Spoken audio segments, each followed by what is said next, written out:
Oh, Lee, you're on mute.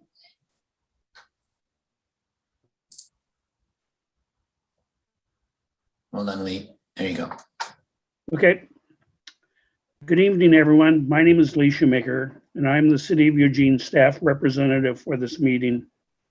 Before the chairs convene the meeting, I have a few reminders and introductory words. First, here is the agenda for tonight.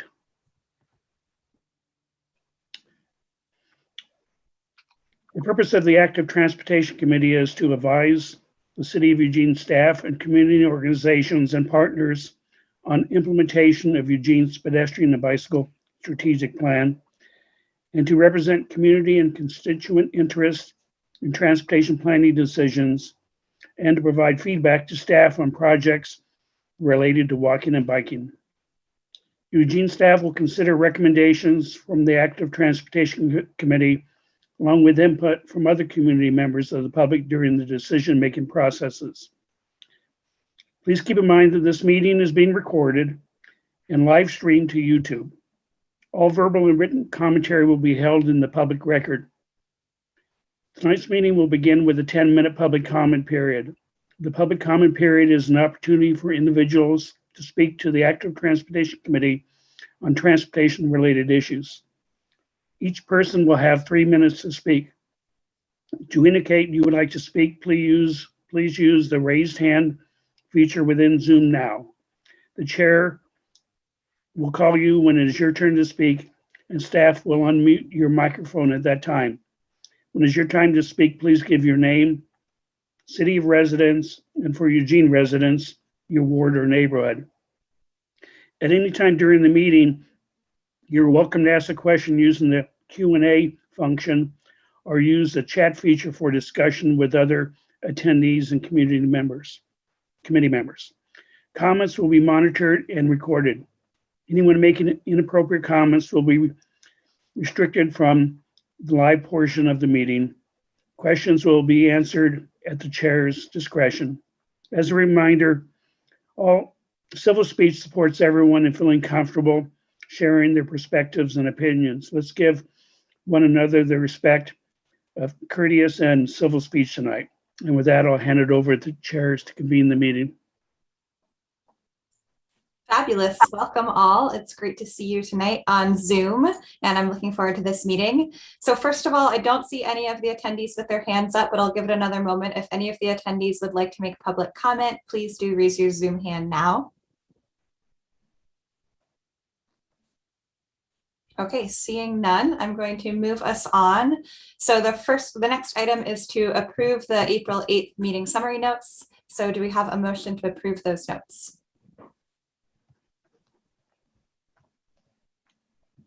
I'll move to approve them, and I thank staff for very conscientiously taking notes. Fabulous. Do I hear a second? Second. Wonderful. So if everyone who is in favor could put your thumbs up or say aye, depending on if you're on video or not. Wonderful. I see all thumbs. And if anybody is opposed, you can put your thumb down or to the side. Okay, seeing none, that passes. Thank you all. And we'll move on to our first agenda item, which is May is Bike Month, being presented by Cass and the ATC Bethel Bike Ride Planners. Over to you, Cass. Hi, everybody. And just a reminder to mute your mic if you are not talking. I wanted to first congratulate the program subcommittee and all the planners of the bike ride this past weekend. I'd like to give a kind of a brief sort of overview of May is Bike Month, but I'd also like to just hear from the planners from this past weekend's ride about how it went. If you want to report out to the group.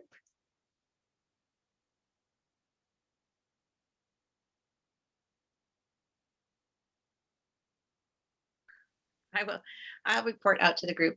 I think we all thought, at least I heard from some people, that it was a little better than we thought it might be because we didn't know. There were a lot of unknowns about it.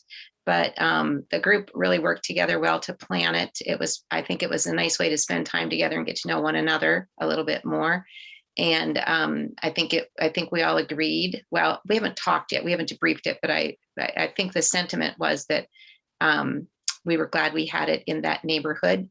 Whoever's suggestion that was, it was good to go out there and meet with some people. We didn't have a huge crowd, but it was enough to make it feel like it's a ride. And we didn't know if there'd be zero or, and then we had the little treasure hunt with Andrea and Tom hiding treasures, and that went well. And I think the kids had a good time. It was super relaxed, and so I think we were really happy with how it went overall. Anybody have anything to add to that? Yeah, Go I ahead, thought Sue. I thought it went well. It was, we had as Mary said, a little better turnout than I was afraid we might have had. And it was helpful that all the kids who showed up were pretty much the same age, so we didn't have any big issues with trying to accommodate different ages and abilities and stuff. A couple of them did thank us for coming to Bethel, and at least a couple of them had not. It sounded like I think everybody was kind of familiar with Golden Gardens Park, but I don't think all of them had ever seen Irwin Park, which we also went past. So that was kind of nice to show them someplace else in their neighborhood. And it sounded like at least a couple of them had heard about it through things distributed through the school district. So that was a nice partnership. Did the rest of you hear how other people knew to come? That would be an interesting thing to know.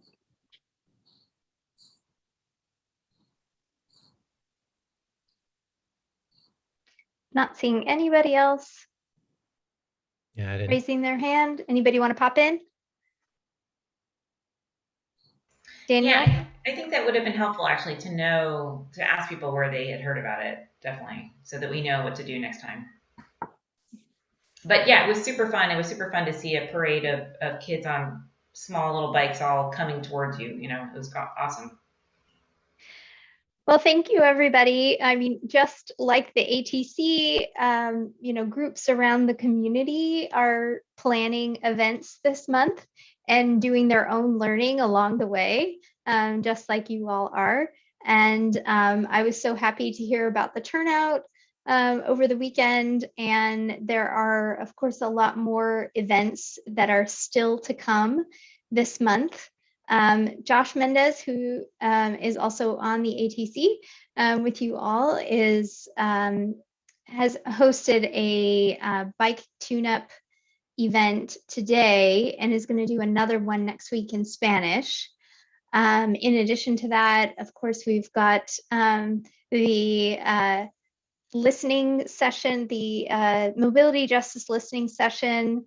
We've got the social justice bike rides, brewery bike ride. The Peace Health Rides is doing the tapas on 2 wheels. So if you have not picked up one of the little zines for that to follow that bike ride around, I recommend picking it up, made by a local artist. So there's so many events over at webikeLane.org if you'd like to check that out. And also I would welcome any questions that folks might have about Bike Month.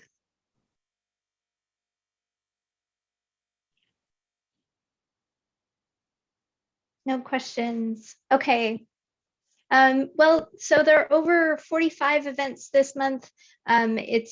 It is our second year of doing Bike Month during COVID. So we learned some last year, and that has helped us expand things this year, have rides that are physically distanced and safe, as you all were able to do, and many more groups are doing as well. So I think that's it. Hope to see you all out there. I thought I might have seen some unmuting. Go ahead, Alan. Yeah, I do have a question for you, Cass. Where can we get posters? I know someone who'd like some. Oh, you know what? The poster, we're all out of the posters. They've all been distributed at this point. So I don't have any more in paper form, but I would be happy to send whoever it is the digital copy if they'd like to print it out. Okay, I'll check with them. Thanks. Yeah. Okay. All right. And where are the zines available, you said, for the tapas ride? So the zines, you can pick them up downtown at the Davis, which is the Davis restaurant, which is the first stop on the tapas ride. So you can start there and pick one up there. And if you're interested in getting a Peace Health Rides bike to go along with it, the zine will have a discount code for a Peace Health Rides bike. So you can take it over to the station over there in Kesey Square and pick yourself up a bike and head out of the Davis when you're done.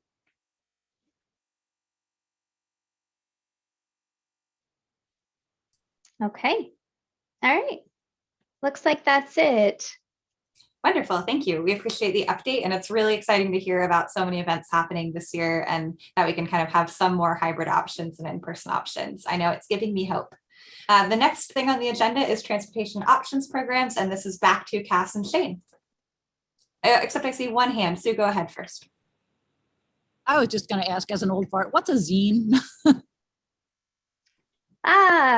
So a zine is kind of, it's like a miniature, like not like a full magazine, but a small magazine. And in this case, it's actually quite small. So it's just like a little magazine of what you'll see in this one is just a hand-drawn image of the restaurants and the different dishes. So it's like a little magazine you could flip through. Okay, who knows? Thanks. Yeah. Yes. Thanks for asking. Okay. So up next tonight, you all had asked, and Shane and I are happy to bring an overview of the programs for 2021. So let me just get those up on a shared screen for you all. Give me just a moment.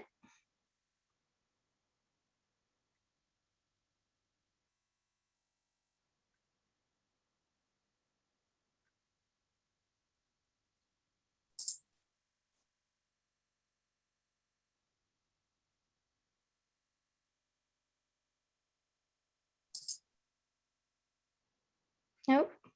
Sorry about that. If you need, Cass, I've got it too, if you want me to. I've got two screens. Oh, I'm happy thanks. to pull it up. It is. Yeah, it keeps pulling onto my other screen. That would be easier. Yeah. Thank you. Yeah, give me a second here. All right.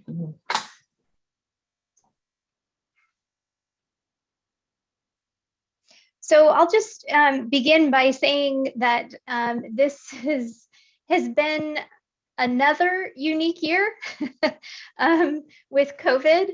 Last year it was definitely an unusual situation that we were all in and trying to adapt to. And this year, of course, our community is a little bit more used to what's going on and the changes and the ways that we have needed to adapt.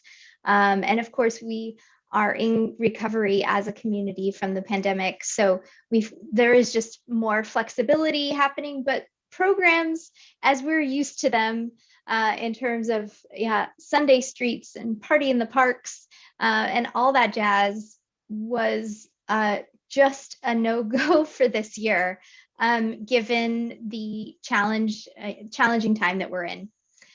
So that's an important foundation to looking at this.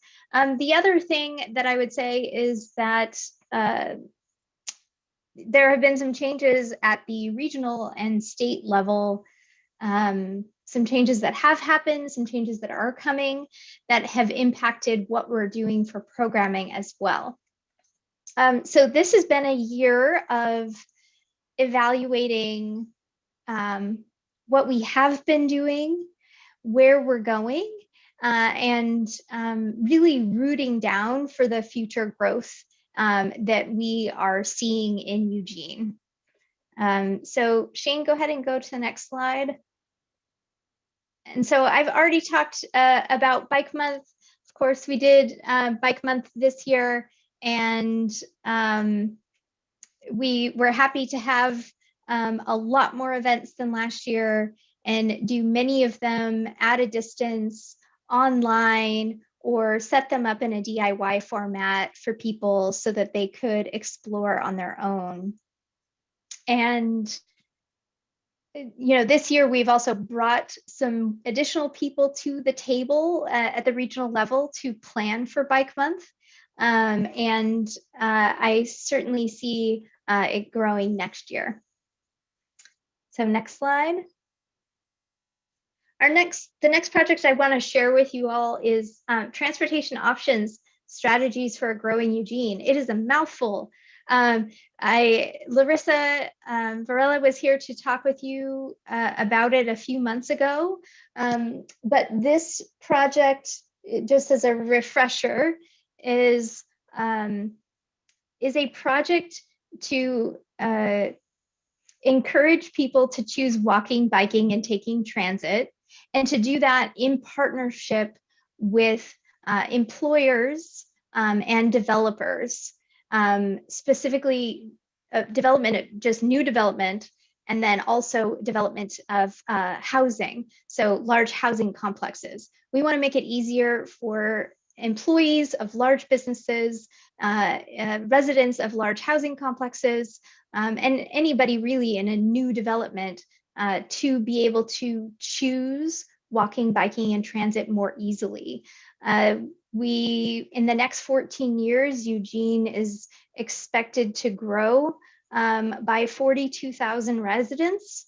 And, if all those people are driving cars, of course, our roads are going to be very crowded.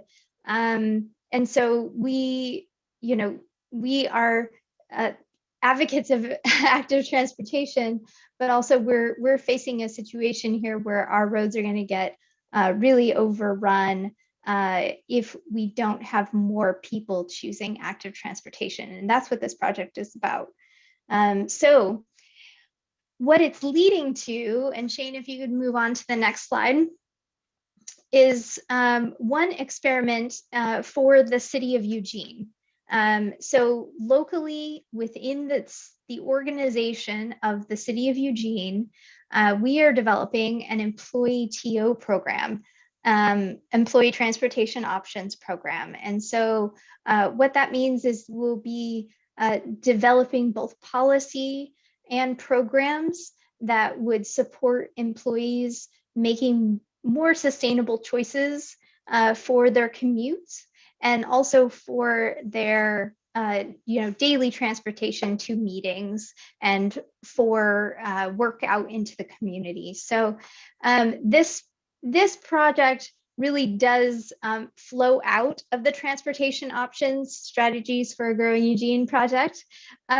And this is also, to place in context, is part of a much larger picture of what's happening at the statewide level. Pretty soon, we are expecting to see some rules that will require Eugene and cities of our size to offer transportation options programs for larger employees or larger employers of more than 100 employees. So we are experimenting on ourselves first by learning by doing here in the city of Eugene. And that way we can take that information and that learning out with us into the community as we are rolling out the state and also local changes to law that will have these requirements for employers. Next slide, please, Shane. And this also flows into Smart Trips.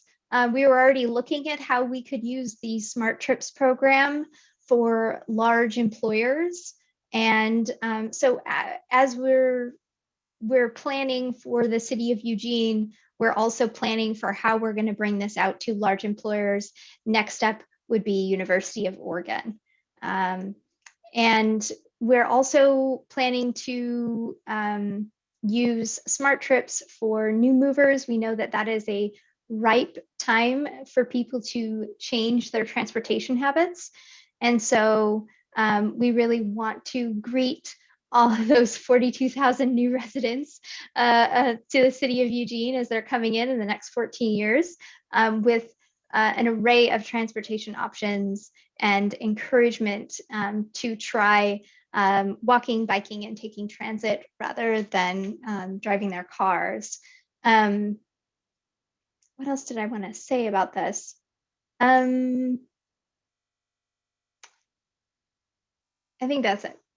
We have a question. Next slide, Shane. We have a question from Andrea in the chat. What is considered a large business? Well, the state, we're expecting that they are going to consider a large business 100 employees. That is the current word as we know it. It could be that over time, here locally, we might get down to 50 employees in the coming years. We might geographically, be looking at different geographic areas like downtown, that maybe in the downtown area, fewer than 50 employees would still be a part of this program, or employers with fewer than 50 employees would be part of this program as well. And that is up for discussion. That is a discussion we're having right now. Our current orientation is that those requirements would be laid out over a period of time to sort of phase us into these transportation options programs for so many employers around the city, and that will take a while. But for now, what I can definitely answer a few more questions, but I just want you to know that the project is still underway, the discussion is still happening, and I think that we will probably be coming back to the ATC sometime probably this summer to talk more about that project in depth. Thank you. And as one more follow-up from the chat from Sue, how many employers over 100 workers do we have? You know what, we just got some preliminary numbers on that today, and we're still validating whether they are correct. So I'm hesitant to say because we don't know if what we have is accurate. But we'll have that information. We should definitely have that by the time we come back to talk about that project in detail, if not sooner. Yeah, and I'll just, highlight that on this piece, sort of the bigger picture piece, the strategies for growing Eugene, what Cass talked about was our Smart Trips program and the employee focused piece of that, and a little bit of new movers, but this program is a little bit larger than that. The TDM and TIA analysis that's going on in this big picture piece is also around developments and multi-family housing, sort of different levels than just employer and employees, but these are sort of two subsets under those that will certainly be affected by and sort of play into that. So to clarify that piece. Thanks, Shane. Yeah, this project is much bigger, and this year, we are working on the policy development for that, and then we will be working into the programming side of that. So that policy development is of course being informed by our programmatic thinking, and then on the other side of adoption, hopefully we'll be looking at in more detail how to roll out such a program over a number of years as we bring more and more employers under the wing, more multifamily housing, as Shane was saying. Okay. All right, so we also have open streets in Harlow this year. That is coming to a close next week, and we've made some improvements from previous years in that we've done more surveying of residents. It's a much wider swath of residents that we're working with in this program. And we've also integrated some travel, what we're calling travel adventures, that we have given these residents some incentives through prizes to send us photos like the one you see here of them engaging in some of the travel adventure challenges that we've given them to access some of their local stops, the errands that they might usually do, the takeout that they might pick up, the library book that they might go check out, to do that all by walking and biking in their neighborhood, and to show us what that looks like. And so here's an example of that. So in terms of where the Open Streets program is going, we'll be having a discussion about that after the close of this round, and thinking about how does this fit into Sunday streets? How does this fit into our neighborhood greenways and into smart trips? This was something that was really born out of and inspired by the time of the pandemic, but that is rapidly changing. And what we'll be thinking about, where does this program fit in for the long term? Next slide, Shane.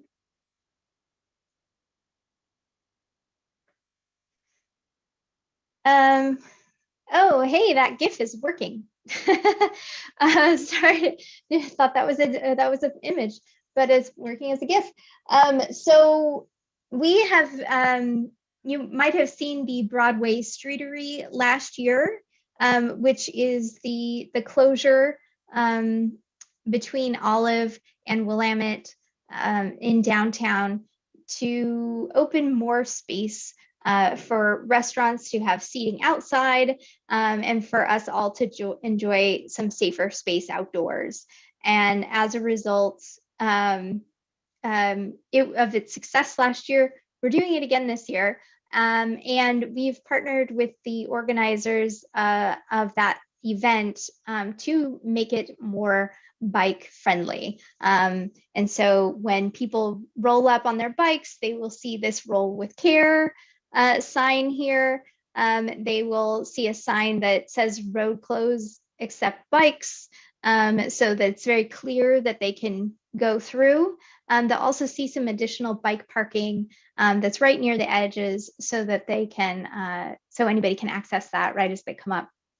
And also for Open Streets this month, and it happened today, we're having free bike tune-ups on the Broadway Streatery on Thursdays from 4 to 6 p.m. Just a quick show of hands, how many people have been down to the Broadway Streateries? Nice. I recommend folks get out and check it out. It's really fun. I was sitting there chatting with some of the Peace Elf Rides folks, and we were talking about, when Broadway and Willamette used to be a closed street all the time, and just, reminiscing of how nice it is to be able to have part of it closed down again. That's why it was built the way it was. That's why we built these curbless streets, and was for these kind of things. So I think this is a really exciting thing, and hope that we can do more of these going ahead. Yeah, I agree, Shane. This is one of many possible examples of how we can use the street space for people. Next slide. Okay. We're also working on a project called Art in the Row, and that means art in the right of way. And you might see around town, there are some murals that are in the street. There are, so we've got the Black Lives mural down by the Federal Building. We have some painted intersections or around, sometimes around circles. We haven't had a structured program for these types of projects. And so what we're doing this year is we are developing a policy. So far, we're basing it on Seattle's work so that we can welcome artists and community ideas for how we could use art on our crosswalks, in our intersections, on our roads, and on our utility boxes. So this is a coming program, and it's in process. And just like so many of the things that I have mentioned so far tonight, we're really looking at how do we develop that foundation this year while we have a bit more time. How do we develop that foundation for future programming? And this is one of those kinds of projects. Next slide. Shane, I'll let you take it from here. Yeah, it's to me. Great, thanks, Cass. And I just want to start off by giving some mad props to Cass for all of her amazing work. She's really taken on so much of the programs piece, and it's been so great to have her taking on these pieces and rocking it. So thanks to Cass. Thanks, Shane. And you know, on this piece on the active transportation strategic plan, you know, I think it was good that Cass opened up with the pieces she did, because you can sort of see why I'm on hold moving forward, and how we're trying to match up, you know, this work that we're doing, the transportation options strategies for a growing Eugene is sort of something that will help us determine what our active transportation strategic plan is, as well as the active transportation strategic plan is going to support this strategies for a growing Eugene. Strategies for a growing Eugene is really specific in policy, and you know, it's going to rely on the programmatic side of the active transportation strategic plan. But we really need to, you know, we're just taking this year to keep implementing the programs that we can implement, but then also use this as a definite reset. And so that's, you know, one of the reasons that we're going through this tonight is to kind of give you an update of where we are, but then also to sort of have you start to think about what are the programs that we're doing now, what are the programs that can happen after this, and how can you work with us to figure out what the best programmatic pieces are. We're going to have some things that we're going to bring to you, but we also encourage you to, you know, as the ATC, to think about what are those pieces that we want in this next active transportation strategic plan to really form those types of programs that are going to get more people on bikes, more people out walking, more people taking transit. And so I'm going to cover just a couple more things. And towards the end, I'm going to talk about some programmatic pieces that could be really great for the ATC to engage in after, you know, coming up in this summer and fall and beyond.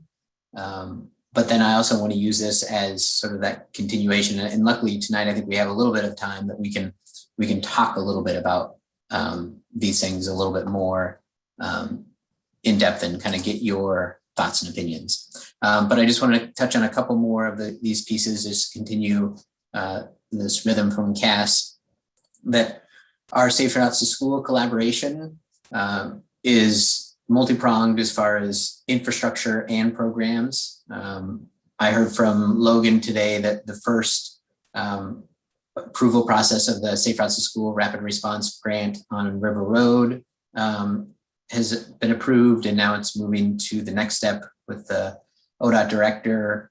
And once that's approved, then it has to go to our projects team, and we try and get it onto our calendar to get it built.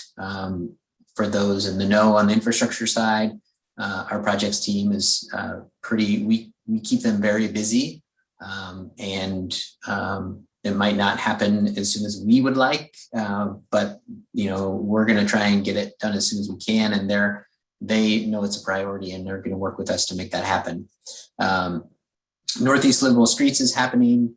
I'm working on a project on Howard and out in Bethel, and those projects are moving forward. We're talking about if those are going to be combined into one infrastructure project or broken and kept as two as they are now, so we can finish the Bethel one first and then the Howard one, which will need a little bit more community outreach. I'm really excited about those projects. And our recreation side of Eugene, working with bicycle safety education, Zane and Hillary and Sarah are just doing a great job of adapting to a new bike safety education world. But there's a lot of talk of gearing up. Safe Routes to School Springfield is hiring a new coordinator, working with Willamette Lane to figure out how we can get back to the 8-9 hour bike safety education classes. One of the things I'm doing with Sarah, we were going to do it for May as Bike Month, but it'll be continued into June, is a Confident Cycling for Families class that we've done over the years. And now we're going to do a virtual one, which should be a pretty fun one. So that work continues. I really love their the prioritization that they've come up with around equity being a major piece of how they choose projects. And so we've been looking at that and utilizing that. And as I mentioned last time, and thanks to ATC for the letters of support, and for the bridge over the Beltline, that project is also started out as a really Safe Routes to School priority project. It's in the TSP, and I've been working pretty heavily on that, getting some meetings with ODOT and eWeb and other partners to see what it would take to make this bridge happen. And we'll be wrapping that probably into some of the outreach that we do for the Howard project, into some community outreach as well in this summer and fall coming up. So a lot of exciting pieces on there. This is definitely something near and dear to my heart, as some of you know from my Safe Routes to School work. And I continue to plug away at the potential of a traffic garden. There's been some renewed pieces around that. Nothing new to report, but some energy and discussions going on about that potential as well. So, and then regional transportation options, collaboration and redesign. I think most of you know point-to-point solutions is no longer a part of LTD. So all those regional TO programs have been shifted to LCOG, Lane Council of Governments, our regional MPO, Metropolitan Planning Organization. They picked up much of that work, including Safe Routes to School, regional coordination and management of the Get There platform, which in relation to Bike Month, if you haven't tracked your trips via the Commute Tracker app or getthereoregon.org, you should do that, because they are giving away some prizes. So LCOG is coordinating that to get familiar with the utilization of that Get There platform and how we can utilize it in our programs, because there's some really fun and cool things you can do with prizes and awards and tracking and trip planning. And we're, as part of our transportation options and our programming work around smart trips, we're working with LCOG to figure out what the regional program looks like. And their focus is going to be much more around the smart trips model of targeted marketing, and really working with people sort of on their stages of change and sort of where they are in their interested levels and how we can best market to the people who are interested in changing their transportation mode, and not to those who are sort of the no way, no how. And that's why we're looking at large employers and why we're looking at the new movers. And that's something that we are planning to do as a region. And then related again to the trip planning and Get There Oregon is this project ZEPHYR that I'm working on. And that is a mobility as a service app that we have our partners at LTD and University of Oregon, who along with the city of Eugene are looking at what would it take to either build from scratch or use an existing app that we can adapt to what we need to create that one app to rule them all, where you can have route planning and payment integration for all your transportation needs, including transit, bike share, car share, ride share, parking. Parking is definitely an important part of our tools. One of our important partners, Jeff Petrie with the City of Eugene Parking, and a lot of the mobility as a service apps that are on the market right now don't integrate parking. They're all about those other pieces, which are obviously important and to us around transit and bike share and active transportation. But parking is a real tool for people, and if we can integrate that, we have the potential of reaching an even broader market. So that's something that Andrew and Josh on the ATC can speak to a little bit as well, because they're involved in that project. I think it's a pretty exciting one. LTD has some funding for that, and I'm excited to see where we can go with it with our new bike share operator. There's some good potentials, and LTD having changed over to ticketless or a fareless, not fareless. I don't know what you would call that, Andrew. Electronic fare collection. Electronic fare collection. Thank you.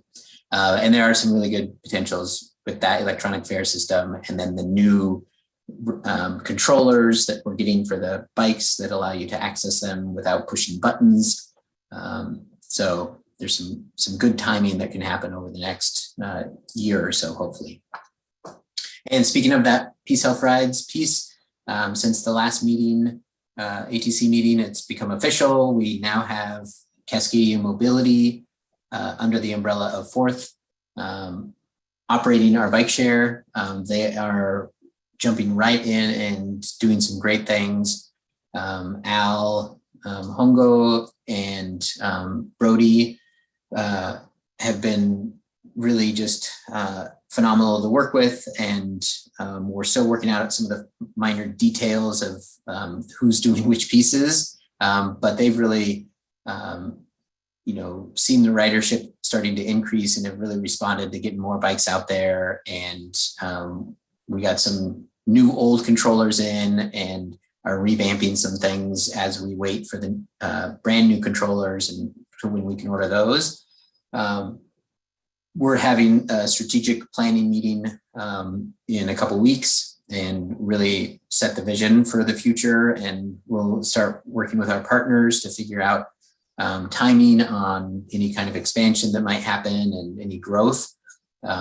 So that's really exciting. I'm really excited to have them here, and they're in the midst of trying to do some hiring. And that's definitely a theme I'm hearing, that there's a lot of hiring going on right now. I just got a call from Nearby Nature, and they're looking for a bike camp coordinator. And I know that there's bike shops that are hiring, and we're, Peace Health Rides is looking for a community outreach coordinator and a couple of mechanics. And so if you know people who are interested, there is definitely work out there in the transportation field. So spread the word. Let's see. Now, to get into two final pieces around work that could connect really well with ATC, and these are potential projects that either the outreach or the communications or the programs subcommittee can get involved in, or are projects that just the whole committee could work on or be involved with in some way. The Path Etiquette campaign, you know, we have some key messages around safe speeds, warning when passing, not blocking the path, being attentive, keeping right, passing left, using lights at night. And then we have some very clear, fun signage that we're working through our graphics department to finalize after a little blip of making sure we got copyright okays on where we borrowed the design from a Dallas sign program. And we're ready to do that. Part of what Parks was interested in and that I've talked to ATC about in the past is the centerline striping. I know that ATC worked to advocate for the centerline striping, and we put some in on some volume curves.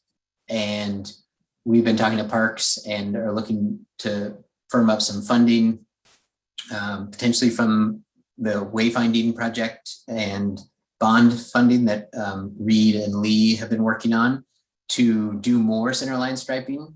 And to kick that off, we were actually able to incorporate it into the path repaving project that recently happened. And we have centerline striping on that whole stretch of the West Bank path that is dashed striping for straightaways and solid on curves and blind corners. So if you haven't ridden it, you can go out there and see what that looks like, see how it feels. It's going to be a good way for us to see like a long stretch. What does that striping look like and how does that change behavior?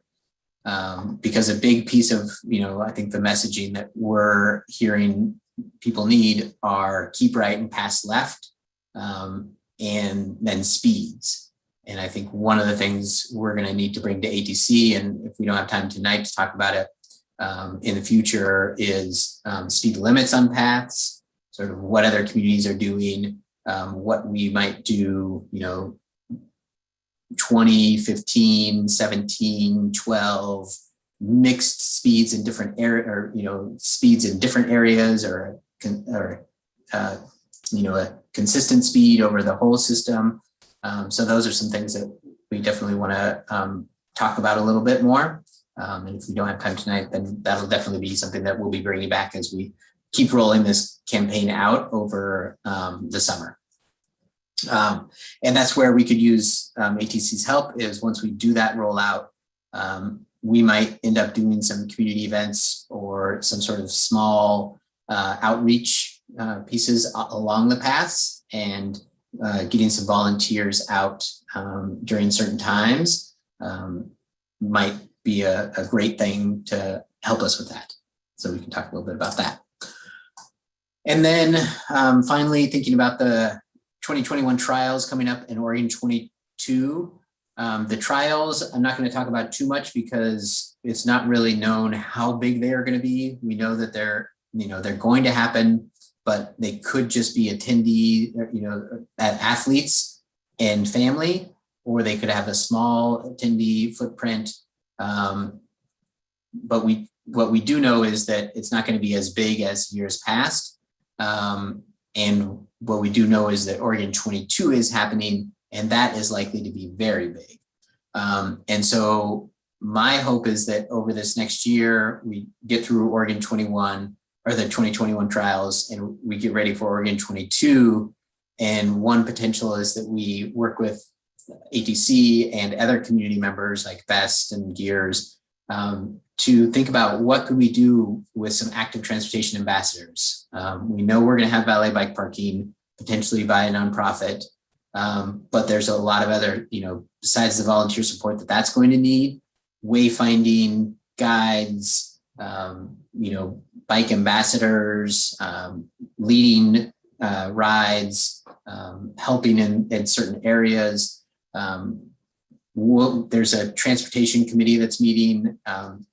Dave Reeser and Josh are, you know, will be involved with that, you know, from the UO side. But, you know, what do we as, what do you as citizens who are interested in this, you know, in active transportation, what do we want to do as a city to get people thinking about active transportation when they're here? We know that we can't have everyone driving to an event like that. So how can we make it easy and fun? We know the infrastructure pieces we might need to do, but what are the programmatic things? And so those are things that we want to think about and work with you on.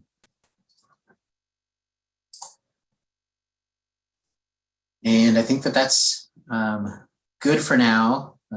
Cass and I just sort of dumped a whole bunch out there. And I see that there's been some things happen in the chat. So let's take a moment to see if Cass has been following that and see if she wants to guide us on where it seems might be a good discussion point from here.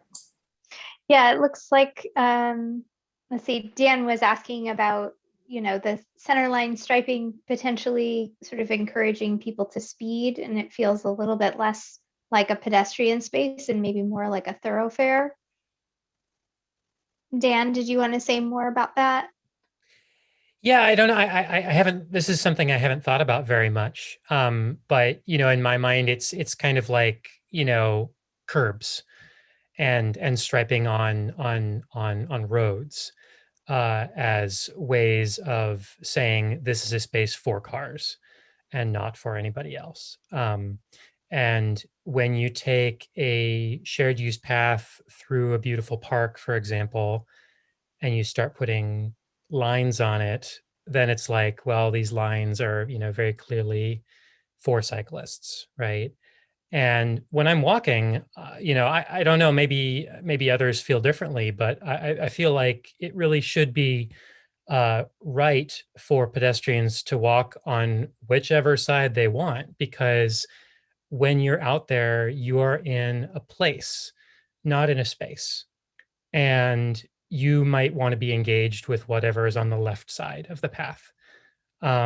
And I think as the object of higher momentum, it is important that cyclists be navigating around pedestrians to whatever degree they can. And I'm concerned about creating spaces that that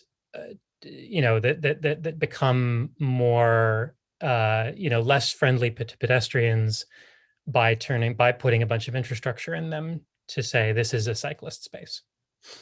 I know there are ways you can do it, right? You can, if you have a wide enough path, you can have a specific lane for pedestrians and say this is for pedestrians only, whatever. But again, it's infrastructure for bikes. And I'm worried that it could serve to exclude the needs of people walking.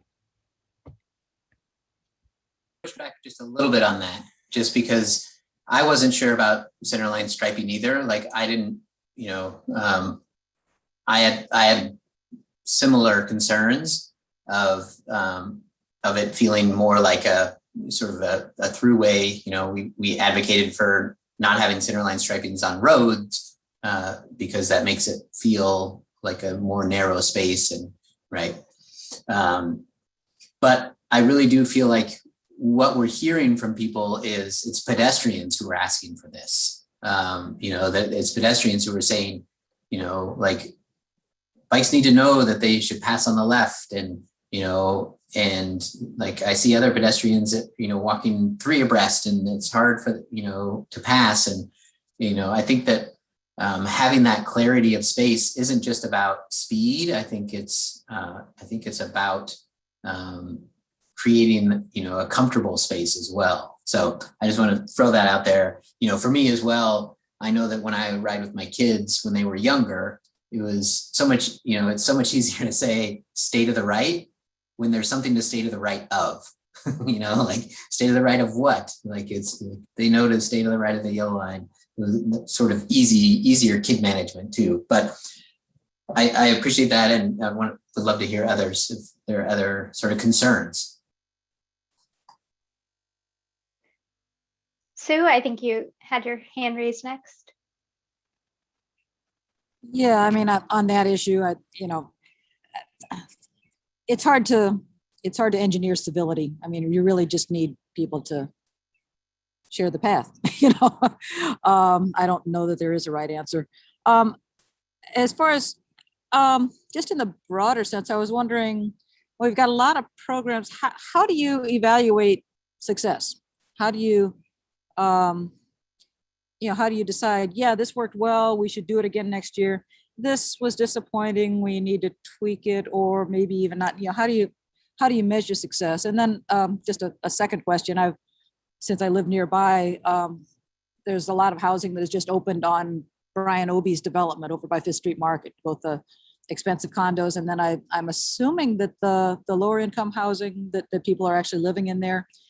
And I'm seeing a lot of cars parked in what used to be the Oregon Electric Station parking lot. So I don't, has there been outreach to them about, when they're in an ideal location to not drive very much? Has there been outreach to them? I actually don't know, what the parking arrangement is in those, two new housing developments there. It's not, I'm only familiar with that project in broad strokes. Shane, do you happen to know anything? No, and I know that there hasn't been any targeted outreach to them, but it's a great example of what a TDM project would capture. That, if a development like that went in, they would be required to, sort of meet the different requirements based on how large of a development it was, and sort of, choose from a menu of TDM practices that they could implement. But that's not currently a requirement unless they're asking for a parking reduction. And so I know we haven't done any specific outreach to them, but it's also where we might catch them in a New Movers Smart Trips program, which gets to the evaluation piece in that we do know that, the Smart Trips program is pretty effective at behavior change. Other programmatic pieces, I think it depends on what the program is and what we're looking to do, what our goals are. And so for a program like Sunday Streets, it'd be great if that was part of our work to change transportation behavior, but really it's not. It doesn't really get at, we can't look at Sunday Streets and say people are using active transportation more after coming to a Sunday Streets because of Sunday Streets, right? Like that just is not, we haven't been able to capture that. But what we do know is that thousands of Eugenians and, people from the region come to this, open street style event. And the goal is to use our largest public infrastructure of streets in a new and different way and show people that the public right of way can be used in these different ways. And I think that, in that sense, we're accomplishing that goal, and because, many people come out and experience our streets in a whole new way. So in that case, it's just quantity. In other times, the evaluation is more about what's the behavior change that we can quantify with surveys and, with other results. With infrastructure projects, it's a whole nother thing. But so some of those programs, we also do because we know that they're important for the community, and it's something that was in our strategic plan and was recommended by the Active Transportation Committee to try this program. But beyond attendance, we're not really, we can't say like, oh, this is changing transportation behavior. I would echo also that, just taking it back to the first thing that Shane said, which is really, it kind of depends on the program, Sue. It really depends, what is our goal? And then given what the goal is, the measurement might be a bit different. We'd be looking at, how much are we investing? So it really depends on the program. But I would say that this year has been a year of evaluation, and that's part of transportation options, that we're constantly evaluating and reevaluating programs. looking at, what is working, like smart trips is a good example that Shane raised. We've got great data on that, but also experimenting with new things like open streets and evaluating that. I think we've got a couple more questions. I know that we're close or nearly up on time here. We have 5 more minutes for this topic, and I see Andrea, Alan, and Hillary's hands if you want to go in that order. And then I'd like to also raise some of the questions that were in the chat earlier, but please go ahead first. Andrea, start. Yeah, I'll be brief. So I guess about the striping, I agree. I mean, it's a little jarring, like seeing the white stripe on the black pavement. So I know that sometimes people do it, in a subtler way, like something that's more kind of in the same tone. And also for me, the share the road kind of path signs that are the triangle, that's very helpful. I mean, it's a really like gentle reminder to people as opposed to striping. So, and then in what you did talk about, I like the idea of incentives for certain things, like you have the incentive program, because I think that not everything works for, different things work for different people. And I think that's something that works for certain people. And I also, in addition to businesses, I would like to see things around peer-driven, community peer-driven sorts of programs for sure. Because I think that people, after COVID, hopefully will want to hang out with their friends and do more things together. And I think that that's helpful to get people out in groups. Great. And I'm definitely looking forward to more group events as soon as we're able to do those. And we know that doing things together with your friends, that really brings people out, and it builds social connection, and that is really important for sustaining change. So thank you for that. Well, first, I want to thank you for all of your work that you're doing. The number of programs that you're involved with is tremendous. And at the same time, I really want to challenge your thinking, because we're really in a different time now. And transportation options is sort of premised on this idea of swapping out one form of transportation for another. And now we're in an era where we can just not have that trip at all. And particularly, we're talking to having our Zoom meeting right now, and none of us had to go anywhere. And we have delivery services that can group parcels or packages and so forth to minimize trips altogether. So if our goal is just to swap out one transportation mode for the other, that's good. But if our goal is to, say, reduce carbon emissions or to reduce the possibility of crashes or so forth, that not taking the trip at all is the best choice. And so when you start working on your strategic plan, I really encourage you to think differently about it and try the goal of how do we encourage people to not take a trip when they don't need to take a trip. Thank you, Alan. I want to add that the transportation options strategies for Growing Eugene project and also what we're developing locally at the City of Eugene, one of the policies within that is a work from home policy. So we are looking at curbing trips altogether. And I know that some of the recent data is a little mixed on the results of that. But I think that you're right, that we are in a new time, and we have to also not just think of transportation options, but think about how we can not have to take those trips all the time. Thanks. I was just hoping that we could also think about open streets being incorporated near schools during drop-off and pickup times.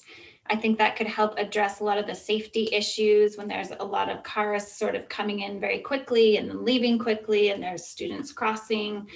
It could also really encourage using active transportation and normalize that as, hey, there's a bunch of us who are riding bikes to school, and there's now a safe place for us to gather, and we can come together as a community. And I think that could be really cool. Hillary, I'd like to talk to you more about that. I could see the possibility of, maybe when schools are opening and kids are first going back to school, having an open streets to just slow down the traffic and really encourage people to try walking and biking to school. Yeah, let's talk more about that. Sounds good.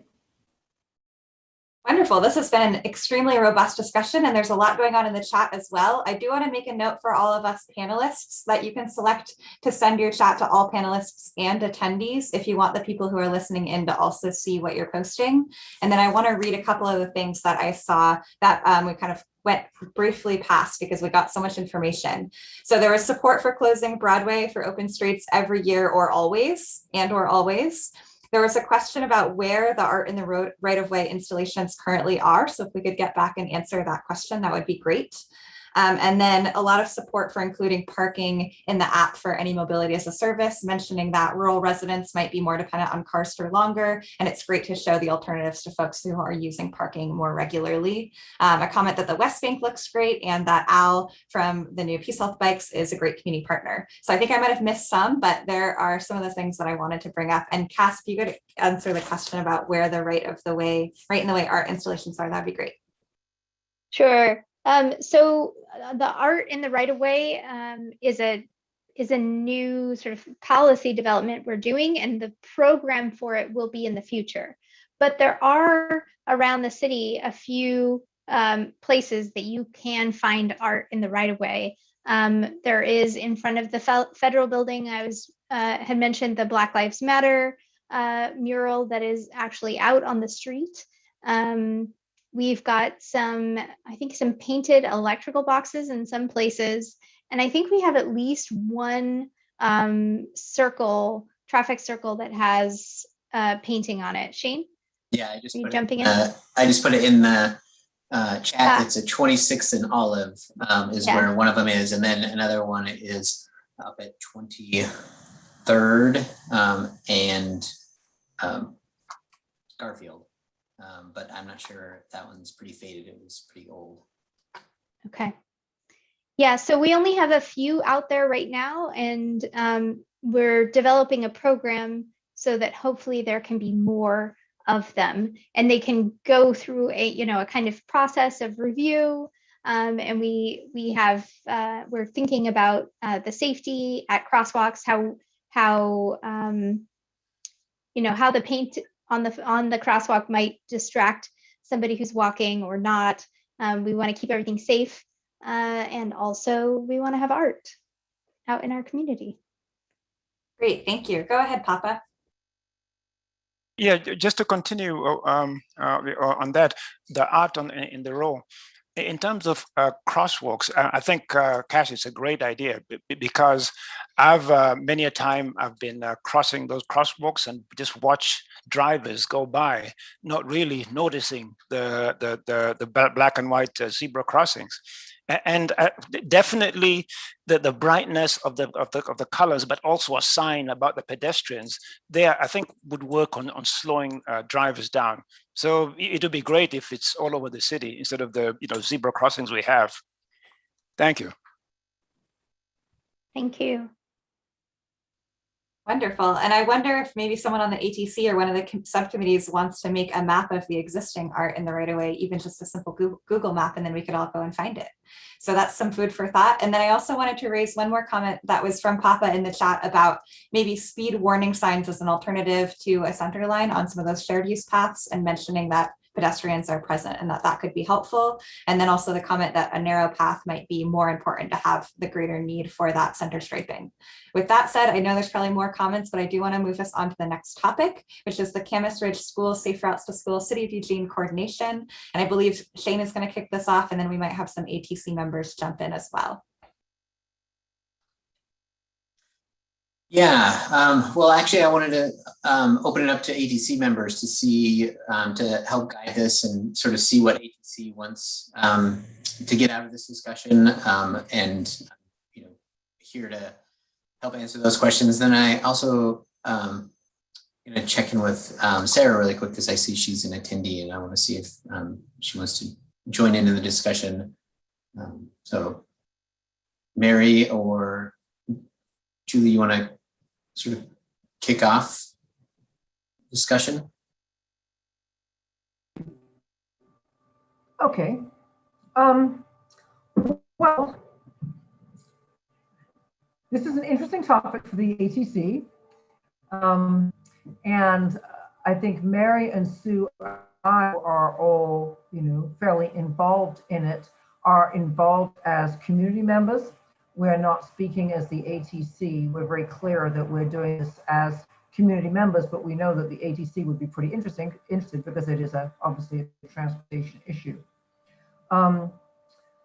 It came to me originally because I live one house away from Camas Ridge, and so I've lived here for 5 years. So I'm very conversant with how the area is used by cars and the parking situation. A neighbor alerted me to the upcoming, the first original presentation by Pivot. So I tuned in and observed the extremely large parking lot. Because it is about a quarter of a block. I mean, it's really large.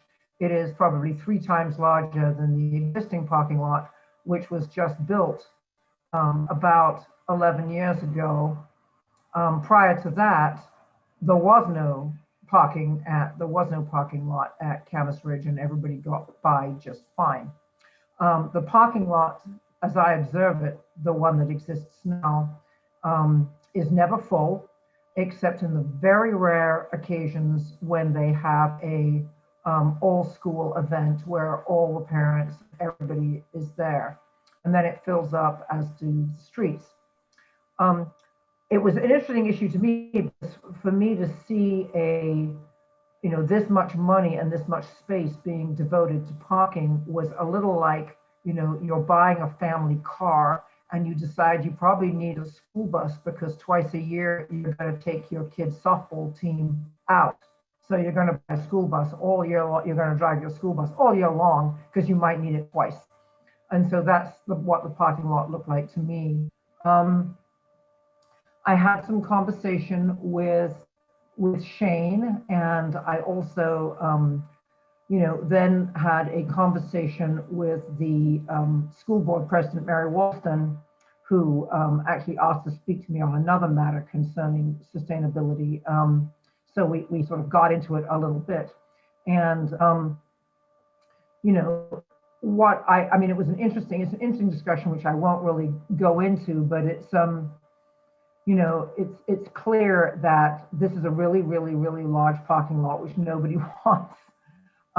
There is one issue that I can see right away that really would have to be addressed, and that's that the current parking lot, which is quite adequate for the school in terms of its actual use, does not serve handicapped people, because it is at the bottom of the lot and you'd have to get in your wheelchair or your walker and then navigate up a hill to get to the main entrance of the school.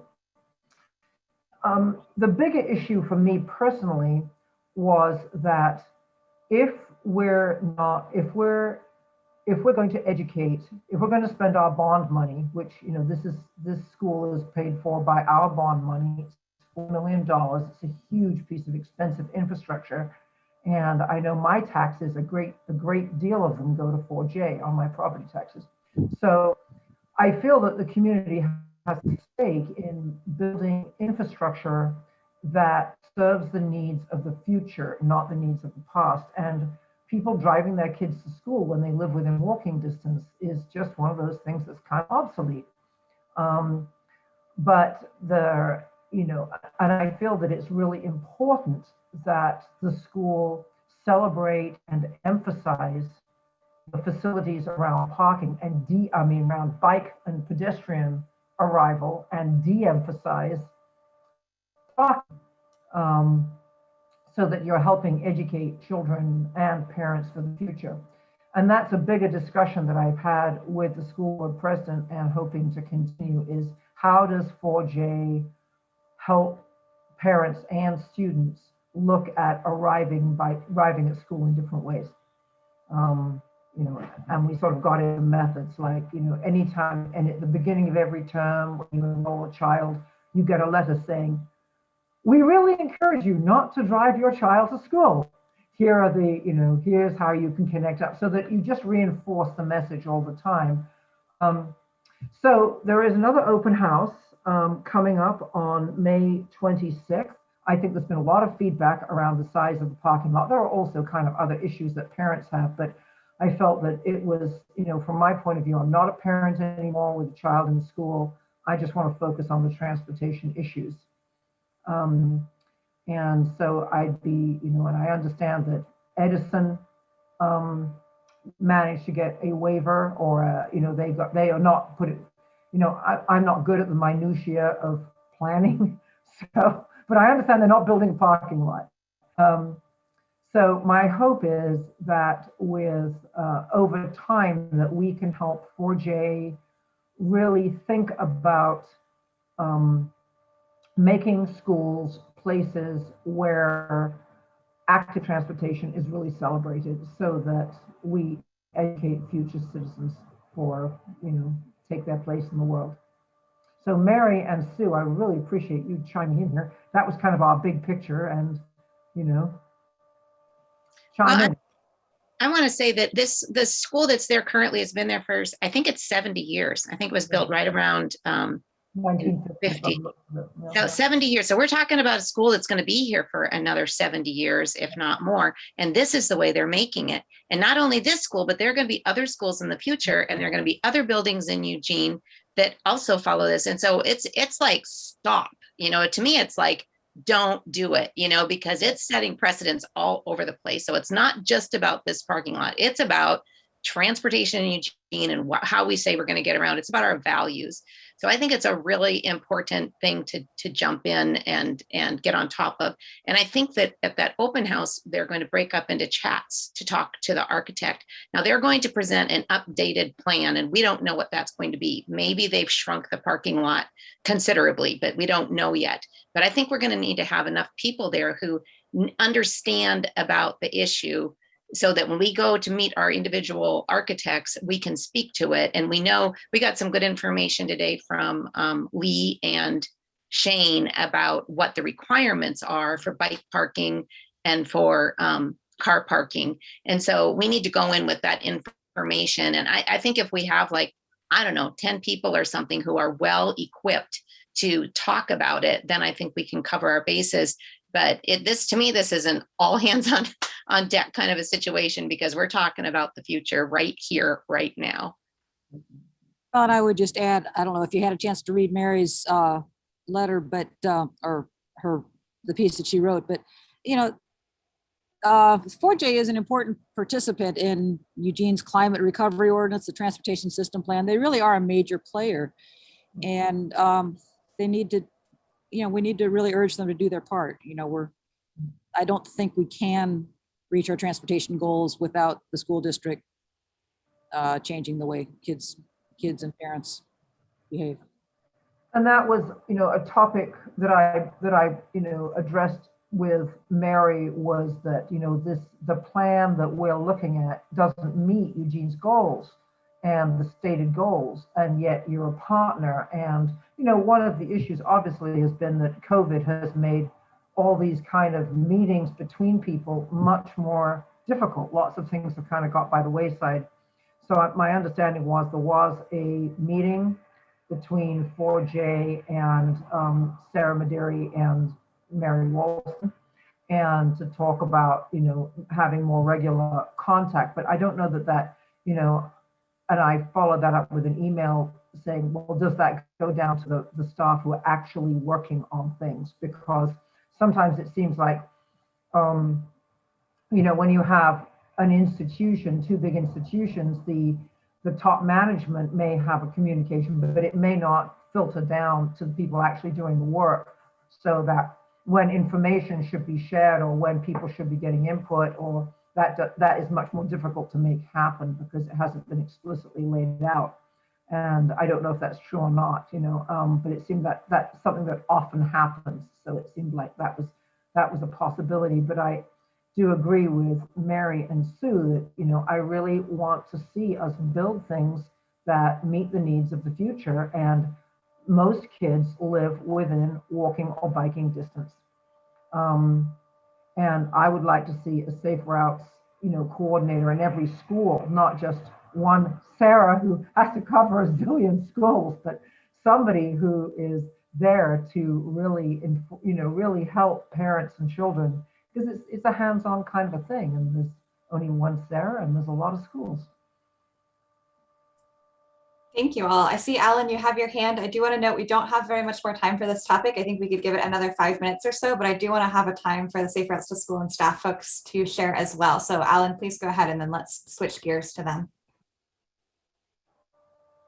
Yeah, this reminds me of a situation about 5 years ago when the Eugene YMCA was having their open houses regarding their new building, which they haven't broken ground on yet, but they have designs for. So they had this open house, and the design of the building what opened up. So the front was to a giant parking lot, and the back of the building was to the corner of 24th and Hilliard, making anyone who gets there by foot or bicycle have to like cross the middle of Hilliard Street, and just creating a real mess. And I said, this is ridiculous. And guess who the architect was? It was Pivot. And so I brought that to both the ATC, to the neighborhood committee, and I spelled it all out. And as far as I understand, the YMCA board understood the importance of active transportation in people's health and well-being. And they changed the building design around it. And it was really an amazing situation. Now, this is a little bit different because we're talking about city parking codes and things like that. But you might be able to use a carrot approach by saying, thank you, Pivot Architecture, for changing your plans at the Eugene YMCA. You're very forward thinking. And also you might be in contact with some of the leadership or the board of the YMCA to see anyone who is part of that, if they can lend their voice.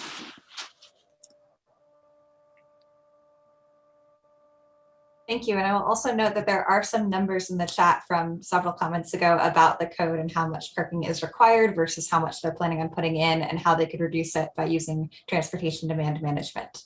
So with that being said, let's hand it over to Sarah or Hillary if you want to give us an update from the Safe Routes to School perspective.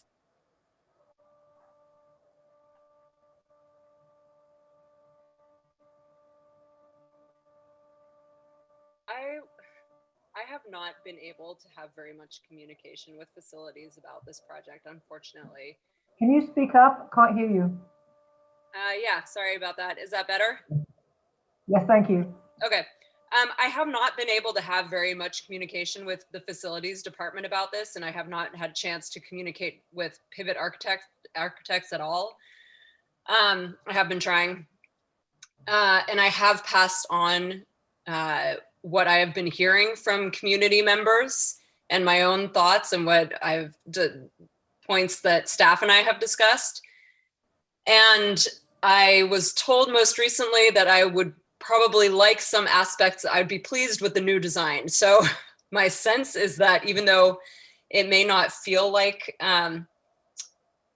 people are being listened to, I think that people have been heard, but I don't know because I haven't seen the new design other than what I just shared. I think the latest design that's up on their website, the little snapshot.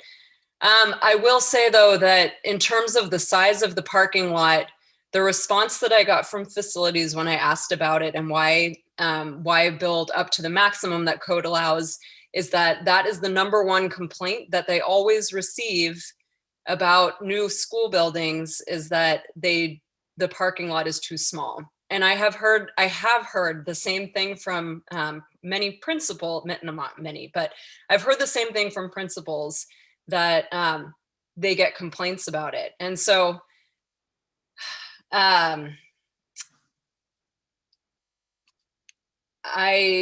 I think it will be good for the school district to hear that that's not the perspective of everybody, that there are community members who would like to see smaller parking lots, and that's what they've been hearing, and that the street is available for parking as well, and that there are other ways to get to school. And actually at Camas, there are a lot of students. It's only from our most recent tallies, it is actually only about half of students that are getting there by personal vehicle. So I think that's actually, which is better than a lot of schools, and there is good infrastructure around Camas. I think that's all I've got right now.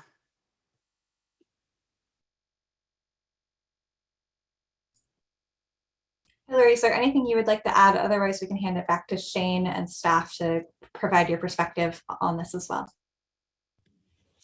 I don't have anything to add. Yeah, I'll just say real quick, I appreciate the work that Sarah's doing. As I mentioned in the chat, that, it is kind of frustrating that facilities and the architects haven't worked with Safe House to School. As a Safe House to School coordinator in the past, that was a frustration and something I warned Sarah about, I think probably on her first day. And it's really unfortunate that we want to work as organizations together. I think that is the goal of leadership and of staff, but somewhere along the way that gets lost. And I think that there is a real potential in this. I think Alan's example of the YMCA is a great one, that sometimes the architects do what they think the client wants and the client does what they think the public wants. And so, the client needs to hear from the public, and the client then needs to tell the architects what to do. And so I think that's the point that we're at now, is that there needs to be this voice and a pushback. I think parking lot is a huge piece of it. The other piece is, I think was also brought up in the chat, of bike parking, where it's at and how it's accessed. Architects often think, yeah, that's a detail we'll get to later. No, you put the parking lot in there and then you design a building around it. Don't do that. Put in the bike parking and the pedestrian access ways, build a building around that. And then think about, okay, where can we put the cars? I'm hopeful in this new design that maybe the school is facing the fields and the back of the school is the parking lot. That would be my hope. But yeah, I think at the point where we're at now, because of just the lack of communication that we've had in this, that we need the community to be there and pushing. Great, thank you. I'll note that there's a lot of great discussion happening in the chat around the school board elections that are coming up. So that's something to pay attention to and look into if you're interested. And then Sarah, back to you for a couple more minutes before we move on. Yeah, I just wanted to share that in case people aren't aware of this, the students who live more than a mile away, who are in the neighborhood boundary for Camas, so not students who have lotteried in, but students where that's their neighborhood school, they're eligible for busing. And actually at Camas, some students are eligible for busing, hazard busing, if they live in a certain corner of the walk zone as well. So so really the students who, there's not a lot of students who should quote unquote have to drive because it's so far or the trip is really hazardous. It should be a doable trip for, some students are choiced in and could be coming from very, very, very far away. That's possible. Also, I just wanted to say that it would be nice too if I have no idea what revising city code, what that would consist of, but if the code was different so that less spaces were allowed, then the school district would also not be able to put in so many parking spaces. So maybe that's just kind of a long game thought as the school district is building new schools. Do they need to should the maximum go down? Right, because less space is allowed, right? They can go down 25%, right, without any penalty. But they've chosen to go 25% above. So you're just saying bring that maximum or the requirement down. Yeah, because maybe there's a desire on the part of facilities and the board to protect the principals and the school staff from harassment by angry families who are upset that the parking lot is too small. So maybe they're trying to say, listen, we're building it as big as we can. I don't know. I'm just hypothesizing. But if they're building it as big as they can to partially to protect their staff, then if that number is less, then that's not an issue, or it's less of an issue. I will say, Sarah, that the process to change the code is a bit lengthy. I don't know what the decision timeline is on this project. Oh, I don't mean for this project. I'm sure it's far too lengthy for this project. I'm just saying for future projects. There are other old schools in the district, and I suspect that the school district would like to replace the other old ones as well. Mm-hmm. Wonderful. Thank you all. This has been another great discussion. In the interest of time, I am going to move us on, but it sounds like there's some interest in the communications subcommittee taking a further look at this and reaching out to contact the architect, et cetera. So we'd love to be posted about that moving into the next item and also into the next meeting. We're going to put the item number 7 about the Active Transportation Committee virtual meetings aside for the moment, and we'll return to that either next month or at the end of this meeting if we have more time. So we're going to move right into subcommittee reports. So if we have the programs, communications, and infrastructure subcommittee. So anyone who would like to give an update from those committees, you're welcome to go right ahead.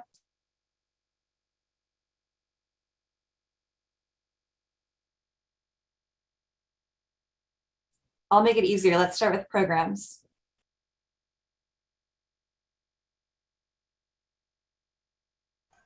I can report. So we had the ride on May 8th, and our next meeting is June 4th. We've gotten the scheduled meetings now, and Mary has also drawn up some goals for us to focus on for the next period of months. So if anybody has anything else to add.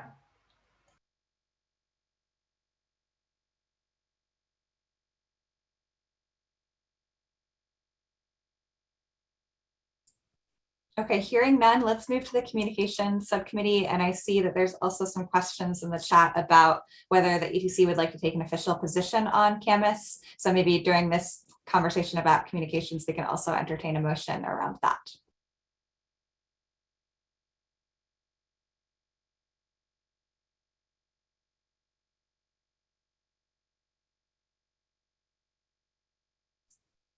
Do I hear someone who is willing to give us a report from communications? So communications this month discussed mostly Camas Ridge. What else? There was a question, Sue had a question. We talked a little bit about the South Bank bike path closure. And we're going to be filming some stories at the Climate Revolutions Revival Ride this weekend. Anything I missed?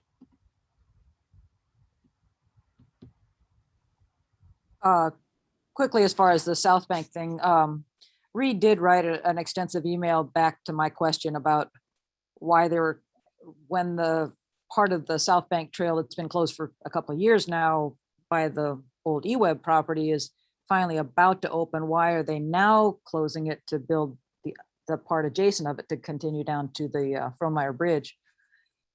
And it's complicated. I mean, it's not what anybody wanted, but anyway, I can forward his message to you. It's kind of enlightening as far as all the hoops that transportation planners have to jump through. And it's really frustrating that that's, when the problem, I guess, basically is that we're so dependent on begging for money from other places that we can't build the things that we want to when we want to build them. And that's the reality.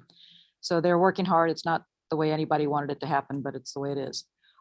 Julie, did you want to make a motion about the ATC supporting or doing something on Camas Ridge?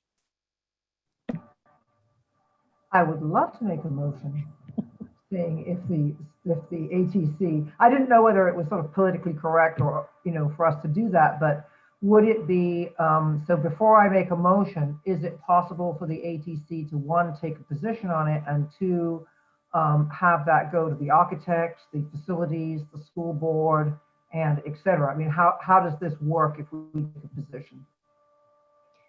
I mean, is it just a position?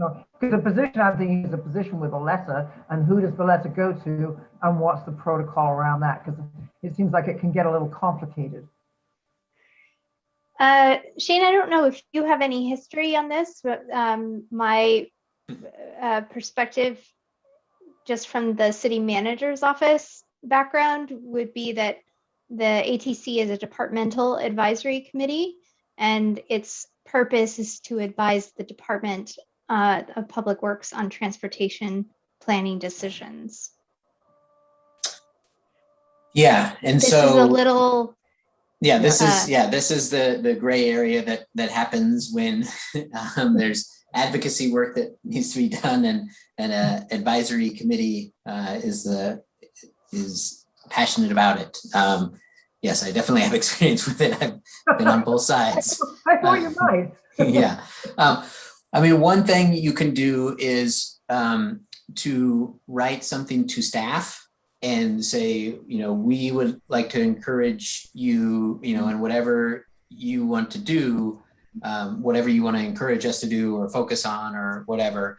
And what we can do is to then send that to the school district as well, and to the architects, and say, hey, we have this advisory committee who had some questions. We knew some of the answers. We didn't know all of them. Here are some of the questions that they have. If we'd like to work with you or talk to you about this.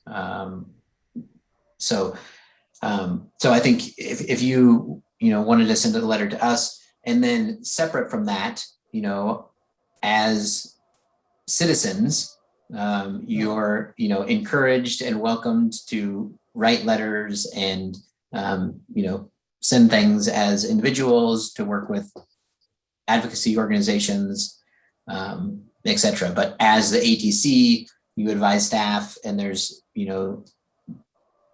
there's nothing really that you're not advising. You can the 4J on theirs. So. So Thank we you, wrote Shane. Sorry. we wrote a letter in support of the Beltline Bridge to a state representative just a couple of weeks ago. Right, and that was a project that we're searching for funding for. It's a transportation planning project. And this is a 4J project. I mean, I honestly, in my, just putting on my political hat, is that it would be more effective for us as individuals and to put it out to your circles of interested people, because we are, most of us, taxpayers. You're either paying it in your rent or you're paying it in your property taxes. We are paying for these schools, and we have an opinion about what's being built, and the school needs to use our money wisely, and I feel like the schools need to adhere to community plans that are written for climate change, transportation, Vision Zero, and that we can say that. And it would be helpful if people were to do that as individuals. I don't know that the ATC actually would mean more to them than just a lot of people showing up and writing and talking. I think they'd be surprised, actually. I think they're already quite surprised. From what I hear, they're already quite surprised at the amount of, fuss that's been created. So let's create more. Lee, and I just want to check with you really quick. Did I speak correctly there? I agree with you, Shane, that if ATC would like to make a position, a letter, send it to staff, and we can certainly share it with the people that are on staff that would be, doing the approval. Yeah. Thank you. Go ahead, Sue.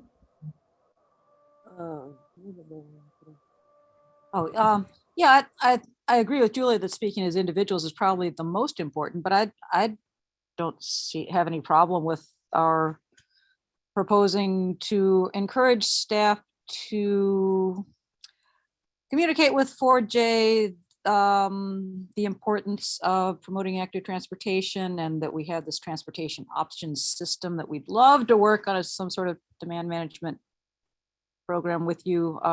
And, you know, whatever the appropriate thing for a letter to say, I don't think there's any harm in our doing that.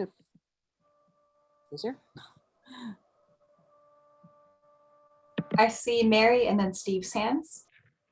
Well, I was going to say that we can take it back to the, we don't have much time. We'd have to have a special meeting, but we can take it to the subcommittee, the communication subcommittee, or at least Julie and Sue and I can meet and think about how we want to proceed, because I think it could be strong to send something to the city staff from the ATC that asks questions. Hey, we have some concerns about this.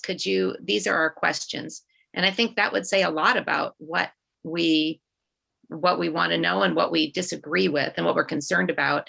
And then if they share that with the architects or however that would go. But anyway, I'm just suggesting that maybe we take it to a subcommittee and work on it further.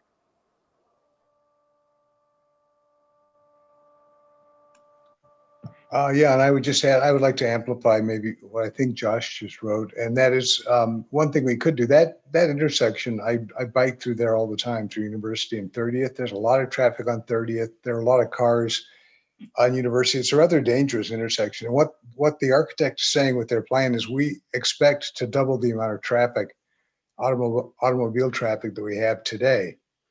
And so I would ask, I would say as a committee, we might ask the transportation department, transportation planners at the city to take a look at that and say, is that really a safe situation to assume that it's okay to double the amount of car traffic at school pickup time on University Avenue? I'm curious if the committee is interested in perhaps making a motion to support the subcommittee to write a letter that then they could share with us via email to send to transportation staff. And if folks are interested in that, I would love to hear a motion. I'll second Okay. what you just said. Okay, I propose that members of the communications subcommittee draft a letter in support of reducing the number of parking spaces at Cambridge Ridge School, and we will send it to the ATC, everyone, for full approval. Thank you. Do I hear a second? I'll second that. Wonderful. I thought we couldn't do that though. I thought the this will be a letter for city planners. So kind of what Josh said in the chat there. So sending it to transportation planning staff, directing them to do whatever communicating they can do with 4J, and then we can also, you know, make the presence of that letter aware, make folks at 4J aware at that time when the meeting. Or we could just keep the motion a little more open and say that this goes to subcommittee to take next steps on, and that way we'd have a chance to kind of hash out what would be the appropriate and best steps. I don't even know if that has to be a motion. It could just be that's what we're doing. I think the only difficulty is that the committee is approving whatever we write basically now. Okay. Yeah. I'll bet out whatever Dan said is good. Sounds like a second to me. And I think how we did this in the past was just having the subcommittee or whoever's writing the letter send it out to everybody via email, but not having to then come back and formally approve, because we do have a tight timeline. So if there's no further discussion, let's have a vote. If you could give a thumbs up or an audible yes if you're in favor. Great. And anyone in opposition, or you can put your thumb to the side if you'd like further discussion.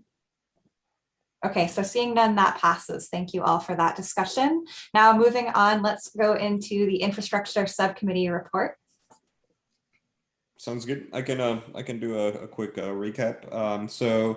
It seems that infrastructure subcommittee will meet on Tuesdays, second Tuesday of the month. We had Reed Dunbar present during our first meeting this Tuesday, and I think overall the general feeling was that they would, from the members, was that there's interest in having more discussion from the start of a project following to completion. So becoming involved in project development from the very start as much as possible through completion. We were also discussing It seems that there are $2 million left in the pavement bond money, which could be employed for active transportation projects. And so next month, I think the idea is to discuss a little bit more with Reed as to where some of that money at least could be allocated to some of these active transportation projects. That was the overall feeling. I think it's sort of still very much a planning phase at this point, since we just had our first meeting. But I'll let anybody else who was there chime in if I've missed some big details there.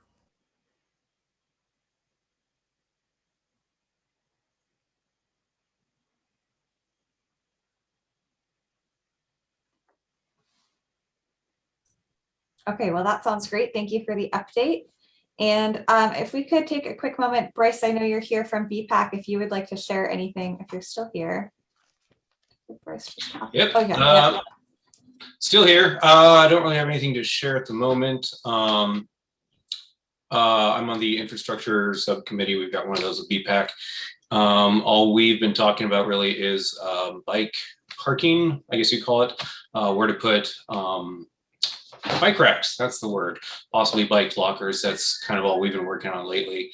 We're still pretty new, this kind of new crop of BPAC members, so working out some things there.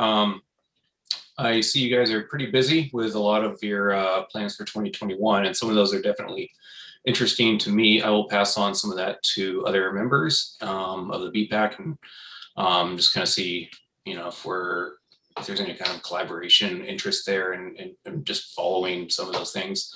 Other than that, I guess I don't really have much to add. Just kind of keeping up with you guys and seeing what's going on. Wonderful, thank you. We appreciate you being here.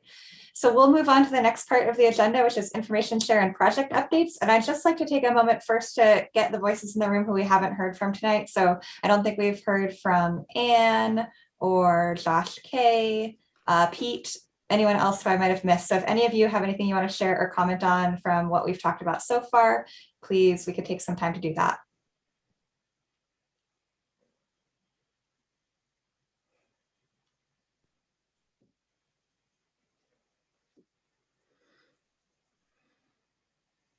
I don't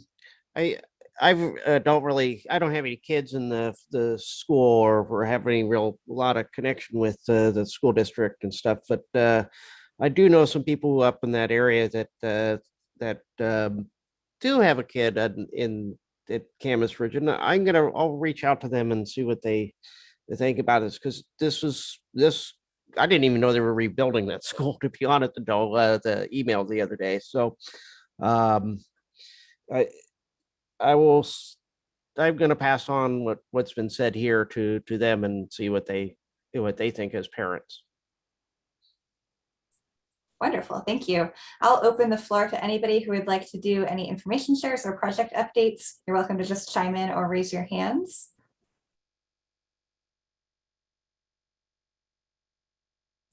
Go ahead, Andrew.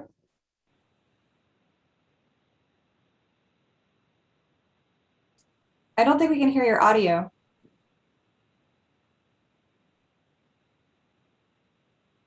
Darn, headphones aren't working. So I just wanted to chime in and say, moving ahead, which full disclosure, I am a project manager on LTD side for, which is the partnership between Eugene and LTD, looking at 5 major corridors. I'm sure most of you know about that. We will be having a joint work session with Eugene City Council and LTD's board on May 26th. And we're going to share what we heard at the public hearing, which could have happened a long time ago, but COVID put us on pause. So I just want to make everyone aware that topic will be at their work session on May 26th.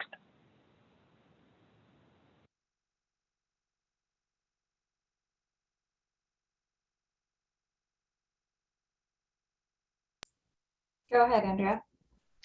I don't have anything to share, but I was kind of hoping Daniel or other people that are doing the Climate Revolutions ride this weekend could talk a little bit about it. I don't know anything about it really. I was just looking on the website, but I was kind of hoping to hear more about what it's about and the kind of people that are involved.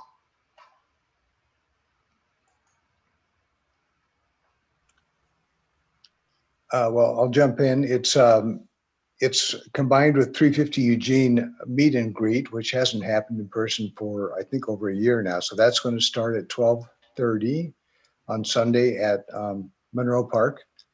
And there will be some sharing of stories. Mary will be one of the folks sharing. Marina, Daniel and Marina, who was served on the ATC in years past, will be sharing their personal stories as active transportation advocates. And then there'll be some videography, which Daniel is leading, to get other people's stories. So the ride will be basically a gentle ride, about a 6-mile ride around the riverbank loop, and stopping in Maury Jacobs Park for a little more storytelling and sharing, and back to Monroe Park.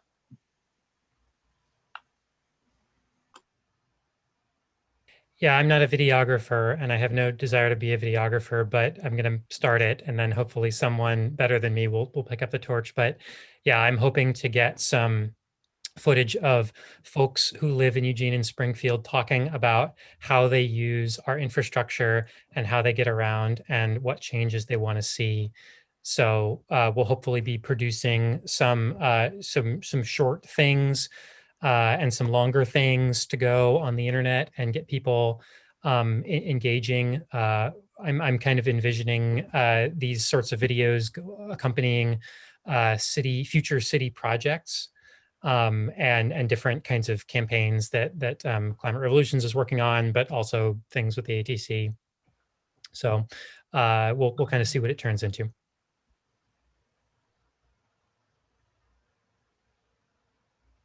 Go ahead, Alan. Okay. It unfortunately appears that the bill that Senator Floyd Przansky introduced into the Senate, that would be Senate Bill 395, I believe, has stalled in committee. That's the one that would increase the amount of state spending on basically on bicycling from 1% to 5%. So maybe he'll try again next time. The second thing is I learned in our subcommittee, on our infrastructure subcommittee, Reed said that Andy Kading is no longer working with the city. He's was the traffic operations person. So that's relevant to some of the things that we have been talking about and care about, particularly the 13th Avenue bikeway. So I think it may, I don't know what the hiring process looks like, but it's probably going to be a while before we're going to have another person replace him. So something we should know about. I don't know if thanks for bringing that up, Alan. It's we're really bummed to be losing Andy, and that position is open right now, and we hope that we can find another person who's as attuned to active transportation as he was. So.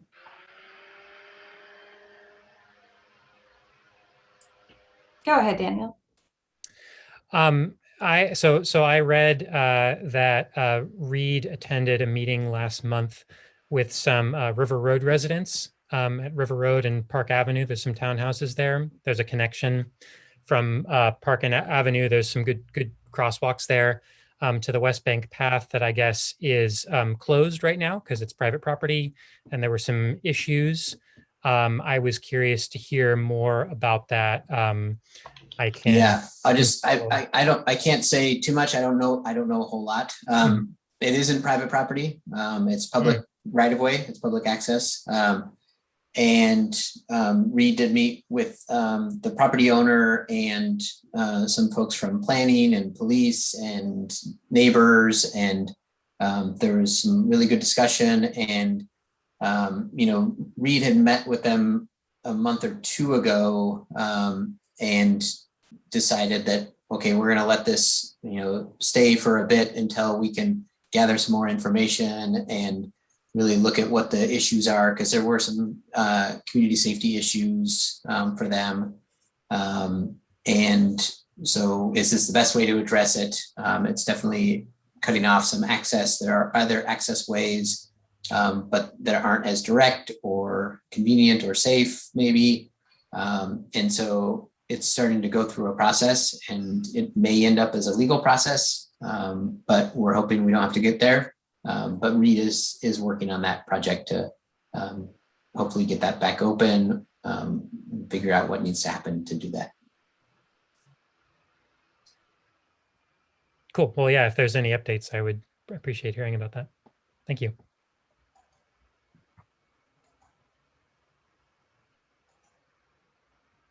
I'll add that I just posted the links to the Facebook events for the Mobility Justice Listening Session and Strides for Social Justice Bike Ride to the chat, which are going to be on May 23rd.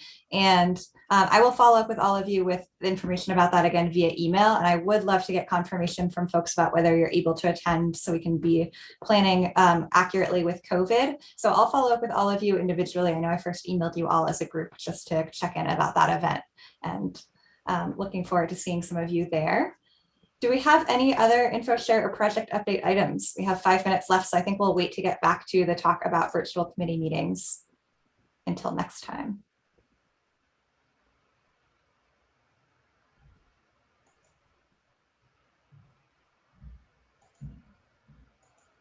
Okay, hearing nothing else, let's adjourn 4 minutes early and get a little bit of our evenings back to hopefully go outside. And let's continue this conversation soon. I look forward to seeing you all again next month, if not sooner, and enjoy the rest of May's Bike Month. Thank you, everybody. Thank you. Have a good night, everybody. Thank you. Good night.